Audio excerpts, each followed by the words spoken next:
It's been a long wait for Tales of Arise, but it's almost nearly here, less than a month away. And the demo went up on the PlayStation Store earlier today.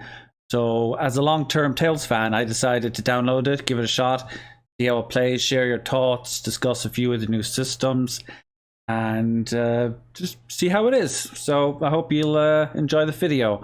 If you do, please consider popping over to Twitch, where we'll be playing this and lots of other RPGs and having lots of video game discussion. And you can also support us over on Coffee. Links down below, you know the usual jazz. Anyway, on with the video. The first thing that you're going to notice when you start it up is this really cool character select screen, where you actually get to choose who you start the game as and who ends up being your primary party leader throughout the main fights. And while you can change character during the demo itself, this will give you a different ending to the demo depending on who you pick. And I thought that was a pretty cool incentive to give people reason to replay the demo and get a little teaser for the full game depending on your choice. So pretty swiftly we're brought into the starting location, Elde Menencia. I'm probably not pronouncing that correctly, but you just get to walk around a little before the first little scenes start. And sadly, there doesn't seem to be many animated cutscenes in the demo, but you just get to look around and you're quickly introduced to your first fight. And that's what you guys are here to see, the combat. So let's pop ahead to that. So right off the bat, you'll notice there's a few fundamental changes to the basic controls.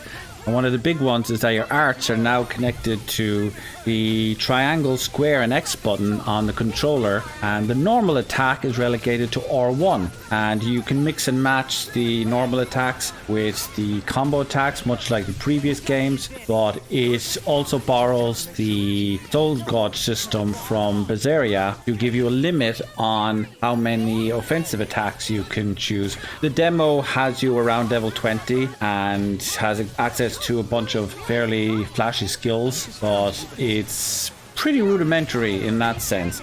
The big change comes with a little button that I will show you in a second. See that little circle on the bottom left with the numbers next to it and recovery? That is what we call the CP meter. All your curing abilities are attached to this button, and the quantity of CP you have is shared across all your characters, so there ends up being a much greater focus on not actually taking damage, which, as you can see, I was not doing a very good job of here. This is a slightly stronger enemy you can fight later on, just to give you a bit of a challenge and see if you're prepared, which I was not. So just to move away from the combat for a moment, I did want to highlight one part that I was really impressed with, and that's how much they've improved the visual quality of Skits. I'm sure some will prefer the old approach just purely as a matter of preference, but instead of just having talking heads now, they are actual animated panels that move between different scenes of the characters. Kind of like if you've ever played Bayonetta, you may remember some of the cutscenes in that, and I think it's just a really nice visual upgrade that helps you to get a little more immersed because they're expressing a wider range of emotions and really solidifying them in the world. Moving straight back to the combat, I was highly impressed by the diversity of the abilities between all the characters. One of my favorites here shown is a magic user, and I'm usually not one who's big into magic characters. What makes her unique is the fact that you can hold the spells for as long as you want to tie them in with other people's combos, and they also change properties depending on whether you're in the air or standing still, and it just looks really cool.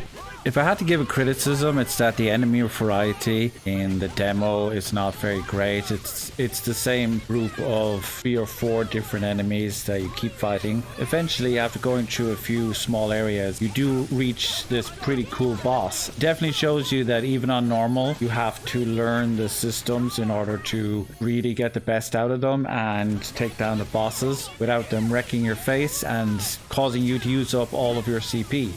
And once you take him down, that's the end of the demo. Do it! Go, Halim! All yours, Kisara!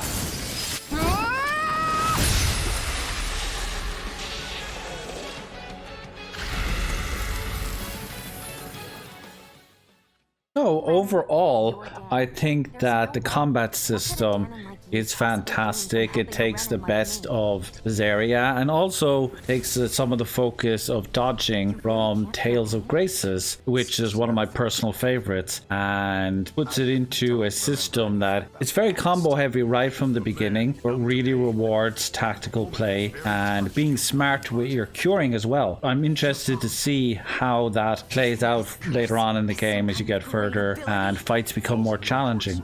If you're watching this, you're already probably curious about the game yourself, so give it a try and let me know what you think in the comments. I'm personally super excited for this, and I'm curious to hear other people's opinions on how they think it turned out.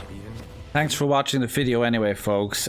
This is my first time actually doing one of these, so if you really enjoyed what you liked, please consider checking out my coffee and supporting the channel so I can improve my equipment and make even better videos in the future. And do pop over to Twitch because I play a lot of RPGs over there. I'm currently working on a Final Fantasy VI retrospective, which I plan to have out when the Pixel Remaster comes out, and that's going to involve interviewing lots of really interesting people about their experiences with that game and lots of other RPGs. Take care of yourselves. Stay beautiful.